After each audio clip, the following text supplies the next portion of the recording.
logistically or emotionally, what was the most challenging scene? Oh, so I'll give you both. Okay. How about that? So logistically, the scene where the whole family is together fighting for a very specific reason, because it's, I have to add them up, it's 8 or 10 actors in a room. How do you cover it? And you don't, and wasn't Star Wars. I didn't have all day to cover. I didn't have like a week to cover that scene. So you didn't have like B camera crews and like. We had a second camera, but it's tough because it wasn't a set, so we couldn't fly out walls. So we were kind of jammed in there. So figuring out the coverage when you have that many people talking to each other, so it all makes sense and you have all your moments covered. That was the biggest logistic challenge, and then emotionally. I have to figure out how to talk around it so I don't spoil it for anybody, but there's a scene between Christopher Plummer and Ana de Armas that has to create this big tonal shift. It's very catalytic for... Very much so. And so that was, it wasn't really a challenge because they both nailed it, but that was, for them, not for me, I think, the biggest challenge emotionally. How does one direct Christopher Plummer? What does that look like? One puts Christopher Plummer in front of a camera. It says...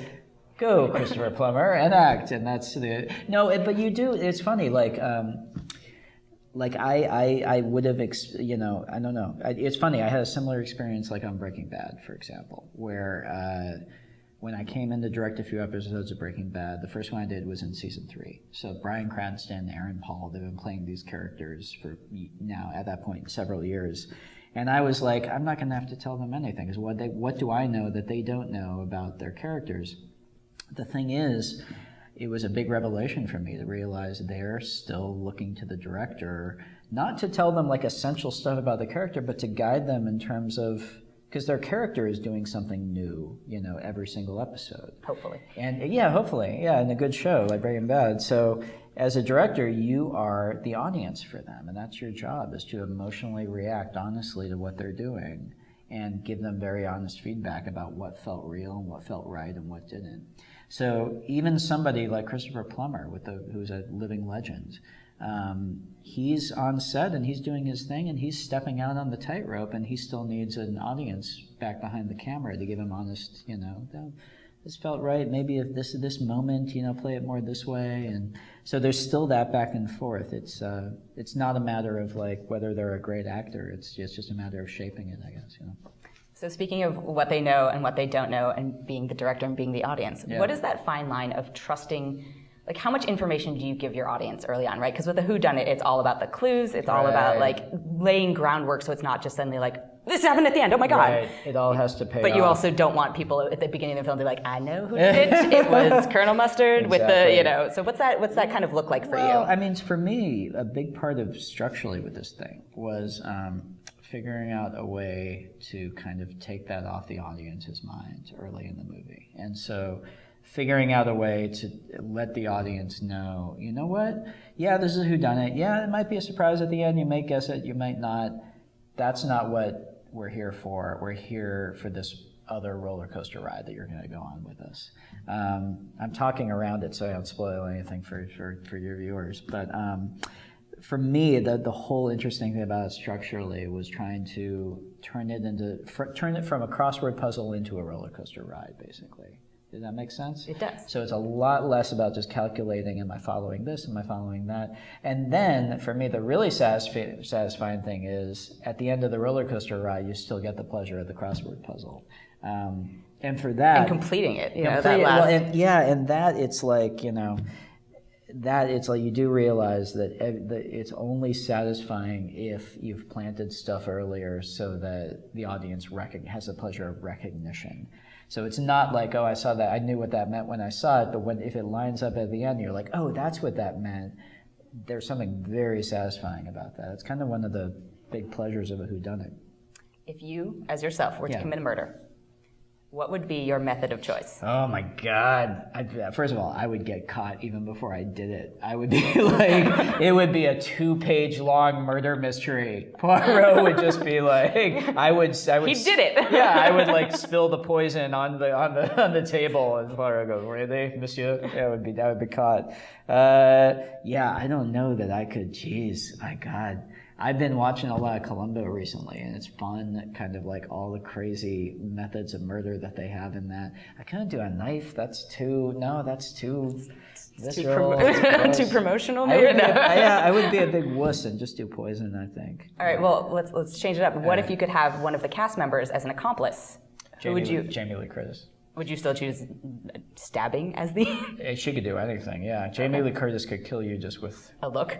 I firmly agree with that. No, I think that if you had Jamie Lee Curtis on your side, you could beat any detective in the world. Conversely, if Jamie Lee Curtis was investigating a crime you did, turn yourself in now. Just save yourself the time. So speaking of investigating, yeah. I love that you've got all the threads for me. I got it, yeah. Benoit Blanc, Poirot, and Jessica Fletcher. Oh boy. All arrive at a crime scene at the same time. Oh no. Who solves the mystery first? Oh no. That's a horrible question. It's a great I can't answer that. My God. You know, oh my gosh. You know what I'm going to go with? I'm going to cheat. I'm going to say Avengers Assemble. I'm going to say they assemble. They team up? They team up. Okay. They become the Avengers, and all three of them, they all have their skills, and they all put it together at the end. I would watch that movie. Together. Or read that comic. There you go. Yes. The answer also could have been Jessica Fletcher, because she only gets 47 minutes to do it. This is actually true. There you go. Well, she wins just by default. I wrote my own question and the answer for it. Well done. I'll be in the other room if you need me. It's good. Which of the Thrombey dynasty, patriarch and older excluded, do you admire the most, and why?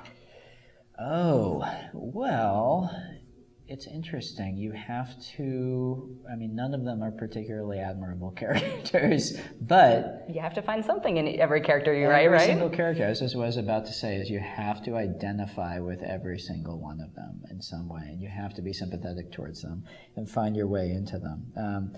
I don't know if I have one that I would put at the top. I guess that, weirdly, I don't know, the Ransom character is one that, besides all the ways that he's despicable, there's something about the helpless, like a rich man's son aspect of growing up as, the sort of rebel who's, always grew up with money and doesn't know anything different. That's, It's fascinating to me. It's very interesting. I don't know. I don't think it's admirable. Admirable is the wrong word. I don't know. I've come to a dead end. What's your answer? You must have a good answer for this. Catherine's character. Oh yeah. She's genuinely trying to do the right thing. She has her weaknesses, and at the end of the day, I think she's devastated that when the rubber met the road, she didn't really have the strength of her convictions, but she recognizes that, I think. So, I think there's something... you're right. In youth, you're still malleable, and you'd hope with several of the younger characters they can change their way. Very much so. You're right. I think you're right, yeah. But it's a personal question. Yeah, that's good. What would you hope an audience would take away from a second viewing? Well, this is a totally different movie the second time you watch it, which is really fun. So I hope that, second time around, all the things that we reveal, you can keep your eye out for during the course of it. I hope that's the case, and then also, I don't know. Yeah, I'm not sure. I just want an audience to have a good time doing this. So I hope they have a good time in a slightly different way the second time through. So these are going to be more broad questions. Okay, bring it. Growing up, who was your favorite fictional character? Oh boy, I don't know if I had a favorite fictional character. Just one you would like. In the world of Whodunnits, Poirot was always my guy. I always thought he was hilarious. That's why Peter Ustinov is my favorite Poirot. I think he got what was kind of clownish about the character and funny about him. So I always thought he was delightful. I was also a big Lord of the Rings fan when I was a little kid. So I love Gandalf. Yeah, there are many characters. Exactly. Yeah, take your pick. What's one thing you wish we had more time for? Reading. If I could, I have this fantasy, this Twilight Zone fantasy, where the whole world stops. It's like that one episode where the guy goes in the vault, the whole world stops, and I just have a year to read every single book that I've been piling up on my shelf. I wish I had more time to read. I totally understand that. Yeah. How do you define personal success now, and how has that changed from when you were younger? I think... Yeah, right now, personal success is just, I don't know, in terms of work, in terms of making movies, it's making something that I truly care about and feel like I can put something that is important to me into. And in life, it's just having, having my wife and great relationships with my friend, and just the people in your life, It's a very generic answer, but it's true. It's kind of, and that I hope hasn't changed that much. I think when I was younger, I was a little more concerned about like making my way in the world and like becoming successful or whatever that means in ways that don't really matter, I guess. But I think, I don't know, you chilled out a little bit as you get closer to death. Not to get grim. No, not at all. You got plenty of time. I think we Dana. both have plenty of time. Yeah, you're all right. Just kidding, and then a knife comes out. Exactly. All the way around. Yes. How do you overcome whatever your definition of failures are? It's so. I think failure is so important, and I think that it's. The notion of. So I wrote my first movie when I was like 22. I wrote Brick when I was like 22. I didn't get made until I was 30. And during those 8 years, I was just failing over and over to get it made. It would almost come together and fall apart. I would want to give up. I think it's so essential. My second movie, The Brothers Bloom, it totally tanked. It fell on its face. It did. Like, it was a very personal movie to me that I put so much of myself into. And we put it out, and just nobody was interested or went to see it. And it was. I felt like after that it was. But I don't know. It's a complicated question because I don't feel like you overcome failure, like you beat it or you find a way to not let it get you down or something. I feel like you have to, in some ways, absorb it and internalize it and take lessons from it that are actually going to mean something to you. I feel like. In that way, I mean, in The Last Jedi, there's a scene, with Yoda where they talk about failure and they talk about how important it is and how it's much more useful to personal growth than success. I think success can mess you up. Success can be your worst enemy. I think failure is where you really recognize the parts of yourself that you need to work on, and that's how you actually grow. All right, so very last question is, I think is it fair to say you're a fan of genre and the constraints that it provides? I think that's fair. What is a genre that you have not tackled yet that you would like to? Musical. Really? I'd love to do a musical. Ooh, like an original one or like an adapted? An original one. I keep talking to Nathan, my composer, about doing one. I know, it'd be really fun. But there's so many different types of musicals to do. How do you approach it? What do you do with it? Yeah. Who's your musical theater inspiration? Sondheim is my guy. Oh, snap. I'm a big Sondheim fan. Although, you know what I'm a big fan of? Andrew Lloyd Webber.